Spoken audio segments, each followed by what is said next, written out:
I'm German homolos, I drink coffee and I know things. 46 ეპიზოდის თემა არის თვითგანვითარებისა და ნარცისიზმის საზღვარი. თვითგანვითარებაზე გადართული, ფოკუსირებული ადამიანი ასე ერთი ბანალური და სტერეოტიპული შეხედვით ნებისმიერ ჩვენგან შეიძლება გვეგონოს ნარცისიზმით დაავადებული ადამიანი. ბევრ დროს უთმობდეს კითხვას, ზოგადი ცოდნის დაგროვებას, რაიმე 1-2 ან ბევრად მეტი უნარების შესწავლას, რამდენიმე პროფესიის დაუფლებას. იქ სწორად კვებაზე დაიწყოს საკუთარი თავის გაწვრთნა.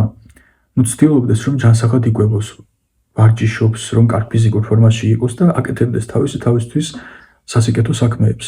ეს ყველაფერი ბევრს შესაძლოა ნარცისულ ქცევად მოეჩვენოს. ამას იმიტომ აკეთებს, რომ თავის თავზეა შეყვარებულიო. სიგიჟემდეო. საქმე იმაშია, რომ ხშირ შემთხვევაში ეს ასეც არის. დაიმე მაგალითად ვიცნობ ასეთ ადამიანს, რომელიც ზუსტად ასეა გადართული თვითგანვითარებაზე, თანაც მთელი თავისი ცხოვრება. ახლა უკვე ასაკშია შესული და ისევ განაგრძობს ასე ცხოვრებას. ამ ადამიანზე მრავალწლიანი კვლევა მაქვს ჩატარებული. მისი პერსონა შესწავლილი მაქვს მაქსიმალური სისავსით და სახეზეა აშკარა ნარცისიზმი. ოღონდ ეს ჩემი ეჭვი არ გეგონოთ. ეს ადამიანი მართლაც გამოუსწორებელი ნარცისია და საკუთარი შვილებიც კი არ უყვარს. არც მეუღლე და სხვებზე საერთოდ აღარაფერს ვამბობ. მოკლედ, მისთვის უმთავრესია თავად იყოს ჯანმრთელი და იცოცხლოს დიდხანს. სიგიჟემდე უყვარს თავისი თავი და ამას ვეღარც კი მალავს. მესმის, რომ ეს ყველა ჩვენგანის ინსტინქტია, მაგრამ ამ პიროვნებას გადამეტებულად უყვარს თავისი თავი. ეს არის ნარცისიზმის არაჯანსაღი ფორმა. და ასევე არსებობს ჯანსაღი ნარცისიზმიც, რომლის ქონის დროსაც ადამიანი მადლიერებას გამოხატავს, რომ მიეცა სხეული, გონება და დედამიწაზე ცხოვრების საშუალება. ამითი ამ საბაზისო ღვთიური ძღვენით მადლიერია და ყველანაირად ცდილობს ღმერთის ნაჩუქარ სხეულს გაუფრთხილდეს.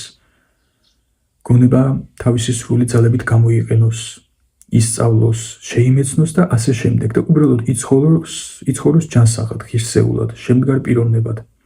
იცის თავისი თავის ფასი სრული სისავსით, ოღონდ უფლებას არ აძლევს თავს და საერთოდ არც კი აქვს ამის მოთხოვნილება, რომ ამ თავისი სიკეთეებით ვინმეს თავი დაამეტოს, ზემოდან უყუროს და იტრაბახოს. რაც შეეხება იმ პიროვნებას, რომელზეც მოვყევი ცოტა ხნის წინ, არაჯანსაღ ნარცისს ის ყოველ შესაძლო მომენტში დემონსტრირებს, რომ ის სხვებზე უკეთესია. სხვებზე ჭკვიანია და სხვებზე სწორად ცხოვრობს, სხვებზე მაგარია.